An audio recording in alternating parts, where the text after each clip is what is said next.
ನಮಸ್ಕಾರ ಸ್ನೇಹಿತರೆ, ಅಫ್ಘಾನಿಸ್ತಾನ ವಿರುದ್ಧದ 3 ಪಂದ್ಯಗಳ ಟಿ20 ಸರಣಿ ಗೆದ್ದಾದ ನಂತರ ಟೀಮ್ ಇಂಡಿಯಾಗೆ ಸಿಕ್ಕಿದವು 3 ಗುಡ್ ನ್ಯೂಸ್ಗಳು. ದೊಡ್ಡ ನಿರ್ಧಾರ ತೆಗೆದುಕೊಂಡ ಬಿಸಿಸಿಐ. ಟಿ20 ವಿಶ್ವಕಪ್ಗೂ ಮುನ್ನ ಟೀಮ್ ಇಂಡಿಯಾದಲ್ಲಿ ಭಾರಿ ಸಂತಸ.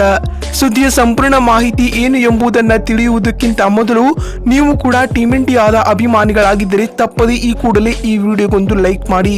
ಅದೇ ರೀತಿ ಸ್ನೇಹಿತರೆ, ನಿಮ್ಮ ಪ್ರಕಾರ ವಿರಾಟ್ ಕೊಹ್ಲಿ ಹಾಗೂ ರೋಹಿತ್ ಶರ್ಮಾ ಇವರಿಬ್ಬರಲ್ಲಿ ನಿಮ್ಮ ನೆಚ್ಚಿನ ಆಟಗಾರ ಯಾರು ಅಥವಾ ನೀವು ಯಾವ ಆಟಗಾರನ ಅಭಿಮಾನಿ ಎನ್ನುವುದನ್ನ ಕಾಮೆಂಟ್ ಮಾಡುವ ಮೂಲಕ ತಪ್ಪದೆ ತಿಳಿಸಿ.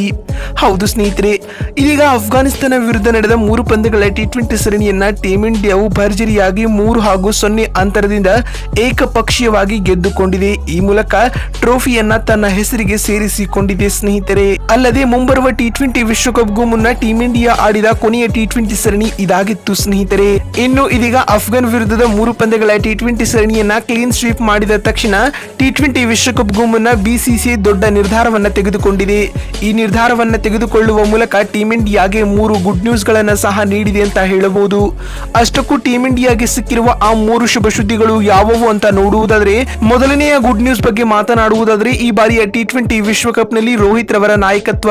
ಹೌದು ಸ್ನೇಹಿತರೆ, ವರದಿಗಳ ಪ್ರಕಾರ ರೋಹಿತ್ ಶರ್ಮಾ ರವರು ಮುಂಬರುವ ಟಿ20 ವಿಶ್ವಕಪ್ ನಿಂದ ತಂಡದಿಂದ ಹೊರಬೀಳಬಹುದು ಎಂದು ವರದಿಗಳಾಗಿದ್ದವು. ಆದರೆ ಅಫ್ಘಾನ್ ವಿರುದ್ಧದ ಟಿ20 ಸರಣಿಯಲ್ಲಿ ತಮ್ಮ ಅಮೋಘ ಬ್ಯಾಟಿಂಗ್ ಹಾಗೂ ನಾಯಕತ್ವದ ಮೂಲಕ ಎಲ್ಲರ ಗಮನವನ್ನ ಸೆಳೆದ ರೋಹಿತ್ ಶರ್ಮಾ ರವರು ಈ ಮೂಲಕ ಈ ಬಾರಿಯ ಟಿ20 ವಿಶ್ವಕಪ್ ನಲ್ಲಿ ರೋಹಿತ್ ಶರ್ಮಾ ರವರೇ ಟೀಮ್ ಇಂಡಿಯಾದ ನಾಯಕತ್ವದ ಚುಕ್ಕಾಣಿಯನ್ನ ಹಿಡಿಯಲಿದ್ದಾರೆ ಅಂತ ಹೇಳಬಹುದು. ಅಲ್ಲದೆ ಅಫ್ಘಾನ್ ವಿರುದ್ಧದ 3ನೇ ಹಾಗೂ ಅಂತಿಮ ಟಿ20 ಪಂದ್ಯದಲ್ಲಿ ರೋಹಿತ್ ರವರು ಅಜೇಯ 129 ರನ್ಗಳ ಬೊಂಬಾಟ್ ಬ್ಯಾಟಿಂಗ್ ಆಡುವ ಮೂಲಕ ತಂಡಕ್ಕೆ ಜಯವನ್ನ ತಂದುಕೊಡುವಲ್ಲಿ ಪ್ರಮುಖ ಪಾತ್ರವನ್ನ ವಹಿಸಿದರು. ಈ ಮೂಲಕ ಟಿ20 ವಿಶ್ವಕಪ್ಗೂ ಮುನ್ನ ಟೀಮ್ ಇಂಡಿಯಾಗೆ ಸಿಕ್ಕಿರುವ ಅತಿ ದೊಡ್ಡ ಶುಭ ಸುದ್ದಿ ಅಂತಾನೆ ಹೇಳಬಹುದು. ಇನ್ನು ಎರಡನೇ ಸಿಹಿ ಸುದ್ದಿ ಬಗ್ಗೆ ಮಾತನಾಡುವುದಾದ್ರೆ, ಟಿ20 ವಿಶ್ವಕಪ್ ನಲ್ಲಿ ರಿಷಬ್ ಪಂತ್ ರವರ ಕಮ್ಬ್ಯಾಕ್. ಹೌದು ಸ್ನೇಹಿತರೆ, ಸದ್ಯಕ್ಕೆ ಟೀಮ್ ಇಂಡಿಯಾದಲ್ಲಿ ಅವಕಾಶ ಪಡೆದುಕೊಂಡಂತಹ ಯಾವೊಬ್ಬ ವಿಕೆಟ್ ಕೀಪರ್ ಕೂಡ ಹೇಳಿಕೊಳ್ಳುವಂತಹ ಆಟವನ್ನ ಆಡುತ್ತಿಲ್ಲ.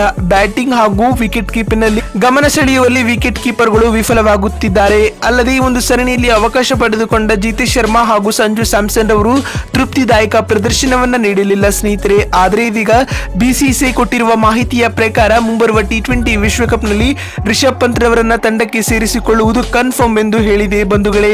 ಈ ಮೂಲಕ ಇದು ಭಾರತೀಯ ಕ್ರಿಕೆಟ್ ತಂಡಕ್ಕೆ ಟಿ20 ವಿಶ್ವಕಪ್ಗೂ ಮುನ್ನ ಅತಿ ದೊಡ್ಡ ಶುಭ ಸುದ್ದಿ ಅಂತಾನೆ ಹೇಳಬಹುದು ಸ್ನೇಹಿತರೆ. ಇನ್ನು 3ನೇ ಗುಡ್ ನ್ಯೂಸ್ ಬಗ್ಗೆ ಮಾತನಾಡುವುದಾದ್ರೆ, ಅದು ಟಿ20 ವಿಶ್ವಕಪ್ ನಲ್ಲಿ ಶಿವಂ ದುಬೆ ರವರ ಸೆಲೆಕ್ಷನ್. ಹೌದು ಸ್ನೇಹಿತರೆ, ಅಫ್ಘಾನ್ ವಿರುದ್ಧದ 3 ಪಂದ್ಯಗಳ ಟಿ20 ಸರಣಿಯಲ್ಲಿ ಶಿವಂ ದುಬೆ ರವರು ತಮ್ಮ ಸ್ಫೋಟಕ ಬ್ಯಾಟಿಂಗ್ ಹಾಗೂ ಬೌಲಿಂಗ್ ಮೂಲಕ ಆಲ್ರೌಂಡಿಂಗ್ ಆಟವನ್ನ ಆಡಿದರು. ತಮ್ಮ ಅದ್ಭುತ ಪ್ರದರ್ಶನದ ಕಾರಣದಿಂದಾಗಿ ಶಿವಂ ದುಬೆ ರವರು ಸರಣಿ ಶ್ರೇಷ್ಠ ಪ್ರಶಸ್ತಿಯನ್ನ ಸಹ ಬಾಚಿಕೊಂಡರು ಸ್ನೇಹಿತರೆ. ಈ ಮೂಲಕ ಇದೀಗ ಇವರು ಕೂಡ ಮುಂಬರುವ ಟಿ20 ವಿಶ್ವಕಪ್ ನಲ್ಲಿ ಟೀಮ್ ಇಂಡಿಯಾದ ತಂಡದಲ್ಲಿ ಕಾಣಿಸಿಕೊಳ್ಳುವ ಸಾಧ್ಯತೆಗಳು ಹೆಚ್ಚಾಗಿವೆ ಅಂತ ಹೇಳಬಹುದು. ಈ ಮೂಲಕ ಟಿ20 ವಿಶ್ವಕಪ್ಗೂ ಮುನ್ನ ಟೀಮ್ ಇಂಡಿಯಾಗೆ ಇದು ಅತಿ ದೊಡ್ಡ ಶುಭ ಸುದ್ದಿ ಅಂತಾನೆ ಹೇಳಬಹುದು ಬಂಧುಗಳೇ. ಸ್ನೇಹಿತರೆ, ನಿಮಗೇನು ಅನಿಸುತ್ತದೆ? ಮುಂಬರುವ ಟಿ20 ವಿಶ್ವಕಪ್ ನಲ್ಲಿ ಶಿವಂ ದುಬೆ ಹಾಗೂ ಹಾರ್ದಿಕ್ ಪಾಂಡ್ಯ ಇವರಿಬ್ಬರಲ್ಲಿ ಯಾರಿಗೆ ಆಲ್ರೌಂಡರ್ ಕೋಟಾದಲ್ಲಿ ತಂಡದಲ್ಲಿ ಚಾನ್ಸ್ ಕೊಡಬೇಕು ಅನ್ನುವ ನಿಮ್ಮ ಅನಿಸಿಕೆ ಮತ್ತು ಅಭಿಪ್ರಾಯಗಳನ್ನ ಕಾಮೆಂಟ್ ಮಾಡುವ ಮೂಲಕ ತಪ್ಪದೆ ತಿಳಿಸಿ. ಯಾಕಂದ್ರೆ ನಿಮ್ಮ ಒಂದೊಂದು ಕಾಮೆಂಟ್, ಒಂದೊಂದು ಲೈಕ್ ಕೂಡ ಬಹಳ ಮುಖ್ಯ. ವಿಡಿಯೋವನ್ನ ಇಲ್ಲಿವರೆಗೂ ನೋಡಿದ್ದಕ್ಕಾಗಿ ಧನ್ಯವಾದಗಳು. ಮತ್ತೊಂದು ವಿಡಿಯೋದಲ್ಲಿ ಸಿಗೋಣ. ಅಲ್ಲಿವರೆಗೂ ನಮಸ್ಕಾರ, ಧನ್ಯವಾದಗಳು ಸ್ನೇಹಿತರೆ.